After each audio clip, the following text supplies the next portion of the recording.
considering his father was there with Tupac when the crime happened and managed a large portion of his life. However, the next rapper committed crimes so bad that Netflix refused to cover his story. Say around 5 in the morning on February 5th, Lil Durk, whose real name is Durk Derek Banks, and his co-defendant Devontae Bennett were seen on camera involved in Alexander Witherspoon. Could y'all let me go to my Valentine's Day? Three-year-old men are recovering after they were shot just before noon today. Police say all three were standing near 63rd and King Drive. Put your other hand on top of your head, please. Out here? What? For what? You too, I hate it like this, partner. Every year, Netflix allows voting for future documentaries, but they didn't allow anything King Von related. One tweet read, "King Von's really the only guy who committed so many crimes several years ago, all documented on social media. Yet the feds are only now finding out he's guilty, as this answers why Netflix can't cover the crime-riddled life of King Von. Ever since King Von passed in 2020, the police solved 5 cold cases in Chicago using new technology and found that King Von was in all of them, starting with the famous 2014 case in Englewood. King Von and a man named Big Mike went to a birthday party on Chicago's South Side. Suddenly, firearms were heard in the area. Police later charged Davon Bennett, also known as King Von. They charged him with first degree and 2 counts of attempted in connection with that incident. This was the biggest case of his early life. King Von was just 19 at the time, and Big Mike actually flipped to snitch against King Von. This case took years to reach a verdict. Police reports note a witness saw King Von and Big Mike creeping up to the birthday party. They jumped the fence and instantly used their firearms at the party. Caught in the middle of it was Malcolm Stuckey, a 19-year-old college student and aspiring basketball player. Big Mike confirmed the witness's statement. When trial finally came, something unusual happened. King Von and Mike were tried at the same time, but not together, meaning the prosecutors had to prove their case to 2 separate juries. By the end of the 2 cases, the outcomes were different. Big Mike was found guilty of aggravated battery with a firearm tied to one of the survivors, and later got it reduced on appeal. King Von was found not guilty on every charge. The judge noted Bennett was acquitted of all charges. He walked out a free man, and it changed his life for the better. In 2020, King Von released a song which spoke on the case, as he dissed Mike for snitching and revealed the truth. Interestingly enough, Von used this case to show how hard he truly was. While being arrested for a separate incident, he told the cops about how he just beat a case. I cuffed him this way because Could y'all let me go to my Valentine's Day? you talk going to jail. I just got it. You don't know me, that's what I'm saying. What were you like up for? Like a body into a too. I'm sorry? You want it, you gotta have it. While this was great for King Von and his fans, it only led to him committing more crimes that he got away with. King Von's 2019 case would have put Lil Durk in prison if he didn't pass. In February 2019, a man got hit up near a restaurant in Atlanta known as the Varsity. Jewelry, cash, and a Jeep was taken. Through local security camera footage and anonymous tips, the feds charged King Von and Durk for the crime. As a detective testified, that video shows Lil Durk firing from a moving vehicle and puts King Von in the car with him. As police body cam footage caught the moment King Von was arrested for the crime. Put your other hand on top of your head, please. Out here? What? For what? Atlanta? Yeah. Oh. Just stay simple, we're gonna just change it. You too, I hate it like this, partner. You ain't never give me no hard time. Hey man, when you can't explain to your aunt, man, like it's not, we don't know what your case is. We just people that come pick you up. Y'all just get y'all orders. Right. A week later, they both received bond, as Durk bonded out for $250,000 and Von for $300,000. With King Von later passing in November of 2020, it completely changed the case, as it was held at a standstill for nearly 2 years. In October 2022, Fulton County prosecutors dropped all charges against Durk, as they quoted it was in the interest of justice. This is mainly due to King Von's file never getting to a jury. The case would have normally gone to trial in 2024, but with King Von gone, they assumed him to be responsible and let Lil Durk off for free. But new disturbing information has Lil Durk ordering the hit of King Von, because there's a member of OTF named Vonnie. He's currently snitching against Lil Durk in another case that's ongoing. However, Vonnie's father revealed in an interview that Lil Durk supposedly backdoored King Von to prevent the Varsity case from going to trial. I know how it sounds, but this new evidence lines up perfectly. I'm gonna give you this. It's a backdoor and I got all the pieces. That's all I'm gonna tell you. As Durk asked Vonnie, is it open? Vonnie told him it's off the hinges. Wait. Are you talking about the Von? Like King Von? Listen very carefully. When the payment was made to Little Tim, the next day or the same day, Durk asked Vonnie, was it open? This is what he asked him. Was it open? It was the exact words, was it open? He told him it's off the hinges. Are you saying that Vonnie backdoor King Von? No way. That was right here. You heard what I just said. Guess what? You need motive first, right?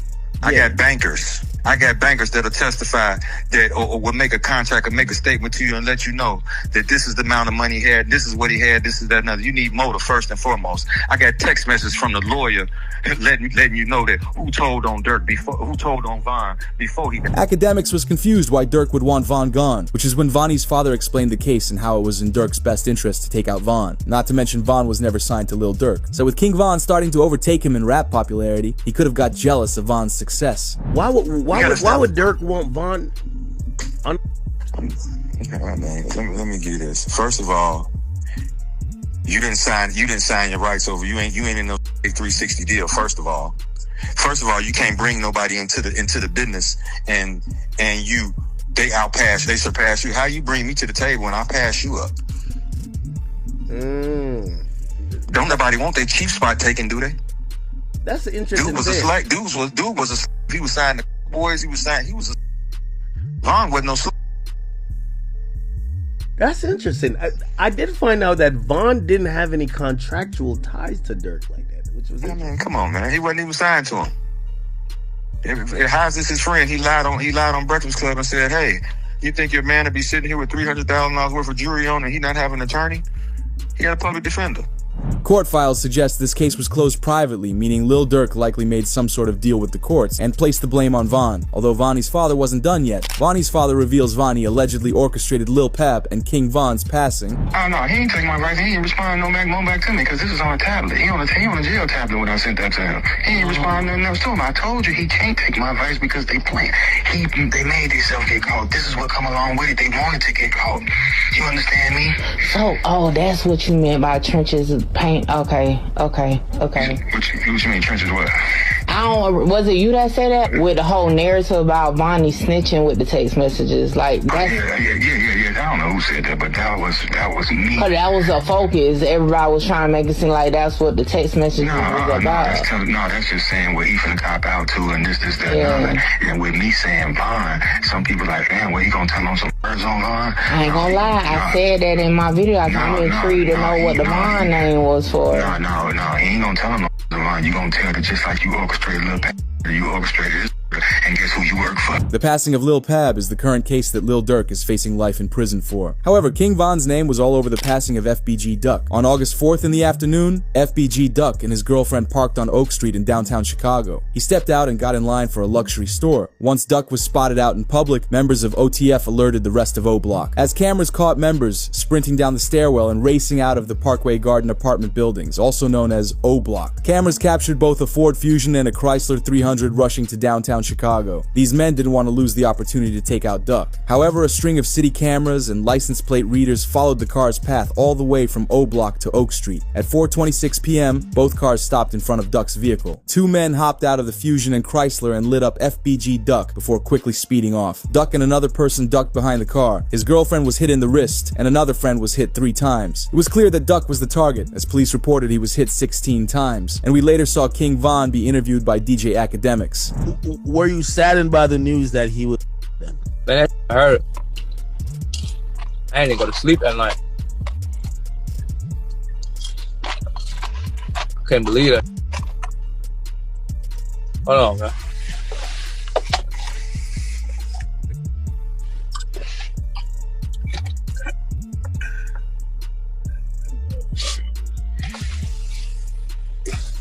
Oh, let's talk about some other.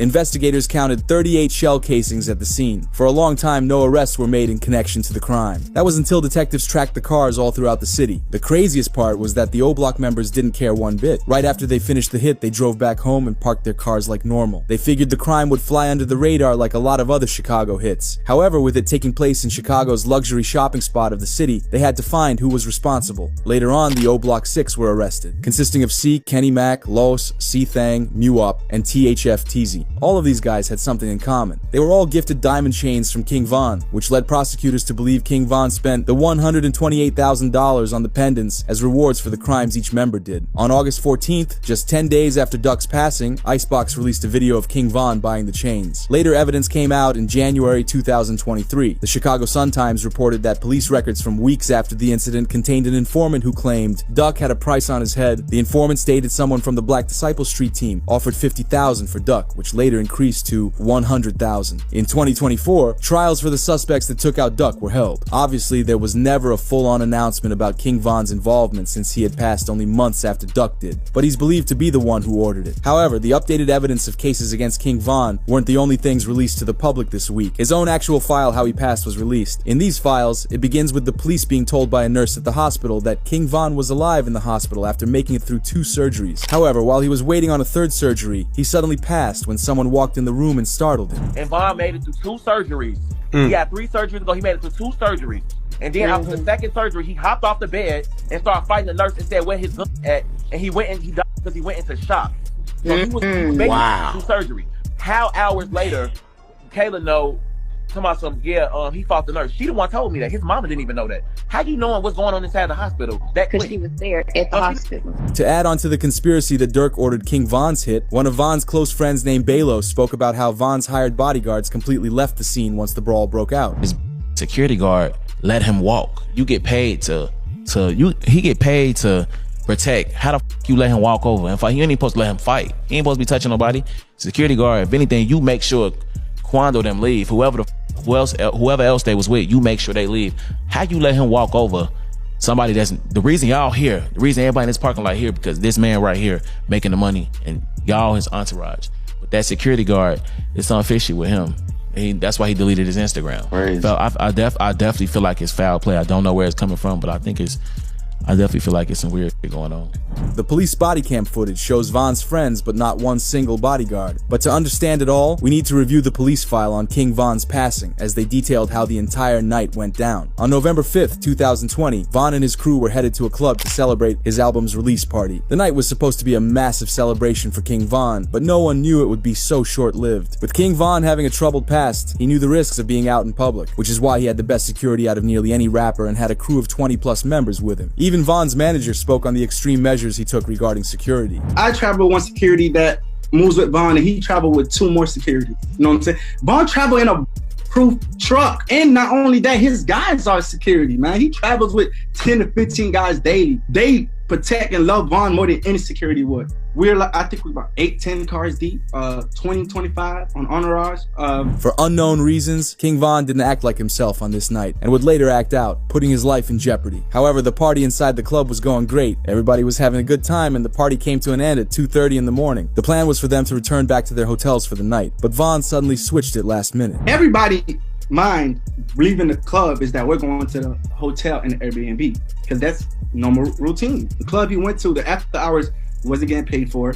I didn't have no acknowledgement of. His team didn't have no acknowledgement of. That was a complete Von decision. With the whole crew heading to the Airbnb, King Von told his driver to go to another club called the Monaco Lounge, which was the first decision of many that Von made that led to his passing. Well, everybody else that was with us driving to the Airbnb, and Von literally went to the venue by himself. We got a call later from people in the car, like, hey bro, we here by, matter of fact, I think from his DJ was like, hey bro, you know we here by ourselves, like, where you guys at? And everybody rerouted to that venue. For an unknown reason, the people in Von's truck didn't notify the rest of the team until they got to Monaco, so the rest of them turned their cars around and headed for the new club. Thankfully, the team made it there in time, but his manager knew something was wrong. He noticed that Von wasn't happy. Typically, he'd be energetic and outgoing, but he was quiet and sitting in the back of his truck on his phone.